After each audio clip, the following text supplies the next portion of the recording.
Hi friends, എല്ലാവർക്കും recipes by രേവതിയുടെ ഒരു പുതിയ എപ്പിസോഡിലേക്ക് സ്വാഗതം. ഇന്ന് വന്നിരിക്കുന്നത് ചുരുങ്ങിയ സമയം കൊണ്ട് തയ്യാറാക്കിയെടുക്കാൻ വേണ്ടി പറ്റുന്ന വളരെ രുചികരമായിട്ടുള്ള ഒരു 4 മണി പലഹാരത്തിൻ്റെ റെസിപ്പിയുമായിട്ടാണ്. ഇതുണ്ടാക്കാനായിട്ട് നമുക്ക് കുറച്ച് ചേരുവകൾ മാത്രമേ ആവശ്യമായിട്ടുള്ളൂ. പുറമേ നല്ല മൊരിഞ്ഞിരിക്കുന്ന ഉള്ളിൽ നല്ല സോഫ്റ്റ് ആയിട്ടുള്ള ഈ ഒരു പലഹാരം ഉണ്ടാക്കാനായിട്ട് ഞാനിവിടെ അരിപ്പൊടിയോ റവയോ ഗോതമ്പ് പൊടിയോ മൈദയോ ഒന്നും തന്നെ ഉപയോഗിച്ചിട്ടില്ല. വളരെ യുണീക്കായിട്ടുള്ള ഈ ഒരു പലഹാരം എങ്ങനെയാണ് ഉണ്ടാക്കുന്നത് നമുക്ക് നോക്കാം. ഇതുണ്ടാക്കാനായിട്ട് നമുക്ക് ആവശ്യമായിട്ടുള്ളത് സാബുദാന അല്ലെങ്കിൽ ചവ്വരി അല്ലെങ്കിൽ കണ്ണൂരൊക്കെ ആണെങ്കിൽ ഇതിനെ സാബുനരി എന്നാണ് പറയുന്നത്. എല്ലാവർക്കും അറിയുന്നത് പോലെ ഇത് അരിയല്ല, ഇത് കപ്പയുടെ സ്റ്റാർച്ചും കൊണ്ട് ഉണ്ടാക്കുന്നതാണ്. ഇത് നമുക്കിവിടെ ആവശ്യമായിട്ടുള്ളത് 1.5 കപ്പ് അളവാണ്. അപ്പോൾ ഞാനിവിടെ 1.5 കപ്പ് അളവ് ചവ്വരി ഒരു പാത്രത്തിലേക്ക് ഇട്ടിട്ടുണ്ട്. ഇതാദ്യം ഒന്ന് ചെറുതായിട്ട് ക്ലീൻ ചെയ്തെടുത്തതിന് ശേഷം മിക്സറിൻ്റെ ചെറിയ ജാറിലേക്ക് ഇട്ട് കൊടുത്തിട്ടുണ്ട്. ഇത് പൊടിച്ചെടുക്കാനാണ് പോകുന്നത്. ഇത് നിങ്ങൾക്ക് ഒന്ന് ഫ്രൈ ചെയ്തിട്ട് വേണമെങ്കിൽ പൊടിച്ചെടുക്കാം, അല്ലാന്നുണ്ടെങ്കിൽ ഇതുപോലെ ഡയറക്റ്റായിട്ടും പൊടിച്ചെടുക്കാവുന്നതാണ്. സാധാരണ നമ്മൾ ചവ്വരി കുതിർത്തൊക്കെ എടുത്താണ് ഉണ്ടാക്കുന്നത്. ഇത് വളരെ സിമ്പിളായിട്ടുള്ളൊരു പ്രോസസ്സാണ്. അപ്പോൾ ഇതാ പൊടിച്ചെടുത്തത് ഞാനൊരു പാത്രത്തിൽ മാറ്റിയിട്ടുണ്ട്. ഇനി നമുക്കിവിടെ ആവശ്യമായിട്ടുള്ളത് 2 മീഡിയം സൈസിലുള്ള ഉരുളക്കിഴങ്ങാണ്. പച്ചയായിട്ടുള്ള ഉരുളക്കിഴങ്ങാണ് ഞാനിവിടെ ഉപയോഗിച്ചിരിക്കുന്നത്, പുഴുങ്ങിയെടുത്തിട്ടുള്ളതല്ല. അതിൻ്റെ തൊലിയൊക്കെ കളഞ്ഞ് ഞാനിവിടെ മിക്സറിൻ്റെ ചെറിയ ജാറിലേക്ക് തന്നെ മുറിച്ചിട്ട് കൊടുത്തിട്ടുണ്ട്. ഇതിൻ്റെ കൂടെ 4 പച്ചമുളകാണ് ചേർത്ത് കൊടുത്തിരിക്കുന്നത്. എരിവിനനുസരിച്ച് ചേർത്ത് കൊടുത്താൽ മതി. ഞാനിവിടെ 4 പച്ചമുളക് പൊട്ടിച്ച് ഇതുപോലെ ഇട്ട് കൊടുത്തിട്ടുണ്ട്. ഇനി ഇതിൻ്റെ കൂടെ ചേർത്ത് കൊടുക്കാൻ വേണ്ടി പോകുന്നത് ബദാമാണ്. ഞാനിവിടെ 6-7 ബദാം എടുത്തിട്ടുണ്ട്. ഈ ഒരു ബദാമിന് പകരം നിങ്ങളുടെ കയ്യിൽ നിലക്കടല ഉണ്ടെങ്കിൽ ഒരു 1/4 കപ്പ് നിലക്കടല റോസ്റ്റ് ചെയ്തിട്ടുള്ളത് ഇട്ട് കൊടുക്കാവുന്നതാണ്. അത് ഇതുപോലെ വെള്ളമൊന്നും ചേർക്കാതെ നല്ലപോലെ അരച്ചെടുത്തിട്ടുണ്ട്. ഇത് നമ്മൾക്ക് നേരത്തെ പൊടിച്ച് മാറ്റി വെച്ചിരിക്കുന്ന ആ ഒരു ചവ്വരിയിലേക്ക് ഇട്ട് കൊടുക്കാം. ഇതിൻ്റെ കൂടെ തന്നെ 1 ടീസ്പൂൺ അളവിൽ ചില്ലി ഫ്ലേക്സും 1/4 ടീസ്പൂൺ അളവിൽ സാധാരണ ജീരകവും ചേർത്തിട്ടുണ്ട്. ഇനി ഇതിലേക്ക് ഉപ്പാണ് ചേർത്ത് കൊടുക്കേണ്ടത്. ഞാനിവിടെ 1 ടീസ്പൂൺ അളവിൽ ഉപ്പ് ചേർത്ത് കൊടുത്തിട്ടുണ്ട്. ഇനി ഇതിലേക്ക് നമുക്ക് ആവശ്യമായിട്ടുള്ളത് അധികം പുളിപ്പില്ലാത്ത തൈരാണ്. ഞാനിവിടെ 3 ടേബിൾ സ്പൂൺ അളവിൽ തൈരാണ് ചേർത്ത് കൊടുത്തിരിക്കുന്നത്. ഇനി ഇതിലേക്ക് കുറച്ച് കറിവേപ്പില ചെറുതായിട്ട് അരിഞ്ഞതാണ് ഞാനിവിടെ ചേർത്ത് കൊടുത്തിരിക്കുന്നത്. നിങ്ങളുടെ കയ്യിൽ മല്ലിയില ഉണ്ടെങ്കിൽ അതും നല്ല കനം കുറച്ച് ചേർത്ത് കൊടുക്കാവുന്നതാണ്. ഇനി ഇത് നമുക്ക് കുഴച്ചെടുക്കാം. ഇതിലേക്ക് ആദ്യം വെള്ളം ചേർക്കാതെ നമുക്ക് ആ ഒരു ഉരുളക്കിഴങ്ങിൻ്റെ പറ്റിലും അതുപോലെ തൈരിൻ്റെ പറ്റിലും ആദ്യം ഒന്ന് മിക്സ് ചെയ്തെടുക്കുക. ഈ ഒരു ചവ്വരി നമ്മൾ മിക്സ് ചെയ്തുകൊണ്ടിരിക്കുമ്പോൾ ഡ്രൈ ആയി വരും. പിന്നെ നോക്കി വേണം നമ്മൾ വെള്ളം ചേർത്ത് കൊടുക്കാൻ വേണ്ടിയിട്ട്. ഇതിലേക്ക് നിങ്ങൾക്ക് ഇഷ്ടാനുസരണം മസാലകളും ചേർത്ത് കൊടുക്കാം കേട്ടോ. ഞാനിപ്പോൾ ഇവിടെ മസാലകളൊന്നും ചേർത്തിട്ടില്ല.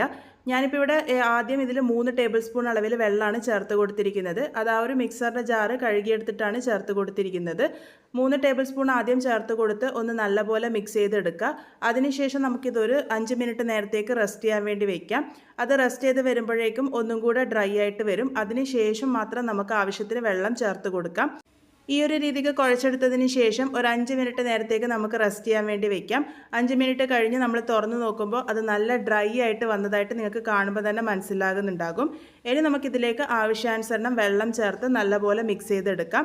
ഞാൻ കുറച്ചായിട്ട് വെള്ളം ചേർത്തിട്ടാണ് ഇത് തയ്യാറാക്കി എടുത്തിരിക്കുന്നത്. ടോട്ടലായിട്ട് എനിക്ക് ആവശ്യമായിട്ട് വന്നത് 1/4 കപ്പിൻ്റെ അടുത്ത് വെള്ളമാണ്. അപ്പോൾ വെള്ളം ഒരിക്കലും മുഴുവനായിട്ടും ആദ്യം തന്നെ ചേർത്ത് കൊടുക്കരുത്. കുറേശ്ശെയായി ചേർത്തിട്ട് നല്ലപോലെ മിക്സ് ചെയ്തെടുക്കുക. നല്ല സോഫ്റ്റ് ആയിട്ടുള്ള ഒരു കൂട്ട് തയ്യാറാകുന്നത് വരെയാണ് നമ്മൾ വെള്ളം ചേർത്ത് കൊടുക്കേണ്ടത്.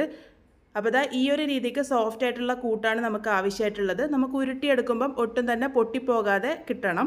അപ്പോൾ ഈ ഒരു രീതിക്ക് ഞാനിപ്പോൾ ഉരുട്ടിയെടുക്കുകയാണ് ചെയ്യുന്നത്. നിങ്ങൾക്കിത് ഇഷ്ടാനുസരണം ഷേപ്പ് ചെയ്തെടുക്കാം. ഞാനിപ്പോൾ ഇവിടെ ചെറിയ ബോൾസ് ആയിട്ടാണ് ഇത് തയ്യാറാക്കി എടുത്തിരിക്കുന്നത്.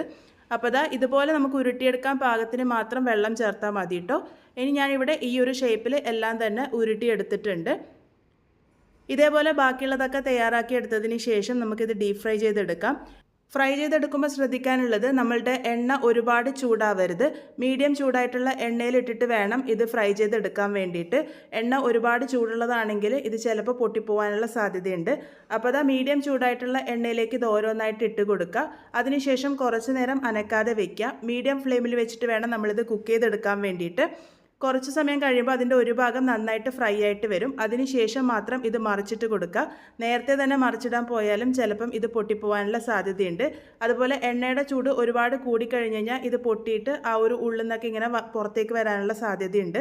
അപ്പോൾ മീഡിയം ചൂടിൽ മാത്രം നമ്മളിത് ഫ്രൈ ചെയ്തെടുക്കുക. എല്ലാ ഭാഗവും നല്ലൊരു ഗോൾഡൻ ബ്രൗൺ കളർ ആകുന്നത് വരെയാണ് നമ്മളിത് ഫ്രൈ ചെയ്തെടുക്കേണ്ടത്. ഇതിപ്പം പാകത്തിന് റെഡിയായി വരുന്നുണ്ട്. എണ്ണയുടെ ചൂട് കുറച്ച് കൂടിക്കഴിഞ്ഞാൽ തന്നെ അത് ഇതുപോലെ പൊട്ടി വരാനുള്ള സാധ്യതയുണ്ട്. നിങ്ങൾക്കതിൽ ഉദാഹരണം കണ്ടാൽ മനസ്സിലാകുന്നുണ്ടാവും ചെറുതായിട്ട് പൊട്ടി വരുന്നത്. അപ്പോൾ മീഡിയം ചൂടിൽ മാത്രം ഫ്രൈ ചെയ്തെടുക്കാൻ വേണ്ടിയിട്ട് ശ്രദ്ധിക്കുക കേട്ടോ. അപ്പോൾ ഇതുപോലെ പാകത്തിന് റെഡിയായി വരുമ്പോൾ നമുക്കിത് എണ്ണയിൽ നിന്നും കോരിയെടുക്കാം. ഇതേപോലെ തന്നെ ബാക്കിയുള്ളതൊക്കെ തയ്യാറാക്കി എടുത്തിട്ടുണ്ട്. വളരെ ടേസ്റ്റി ആയിട്ടുള്ള നമ്മളുടെ പലഹാരം ഇവിടെ റെഡി ആയിട്ടുണ്ട്. ഇത് തയ്യാറാക്കാനായിട്ട് ഞാനിവിടെ കുറച്ച് മസാലകൾ മാത്രമേ ചേർത്തിട്ടുള്ളൂ. വളരെ സിമ്പിളായിട്ട് തയ്യാറാക്കിയെടുക്കാൻ വേണ്ടി പറ്റുന്ന ഈ ഒരു പലഹാരം പുറമേ നല്ല മുരിഞ്ഞിരിക്കും, ഉള്ളിൽ നല്ല സോഫ്റ്റ് ആയിട്ടാണ് ഇരിക്കുക. ഇതിൻ്റെ കൂടെ നമ്മളുടെ സാധാരണ തേങ്ങാ ചട്നിയോ അല്ലാന്നുണ്ടെങ്കിൽ സോസോ ഒക്കെ കൂട്ടി കഴിക്കാൻ വേണ്ടിയിട്ട് നല്ല ടേസ്റ്റാണ്. അപ്പോൾ എല്ലാവരും എന്തായാലും ട്രൈ ചെയ്ത് നോക്കുക. ട്രൈ ചെയ്തതിന് ശേഷം ഫീഡ്ബാക്സ് ഒക്കെ പറയുക. വീണ്ടും ഒരു നല്ല റെസിപ്പിയുമായി കാണാം.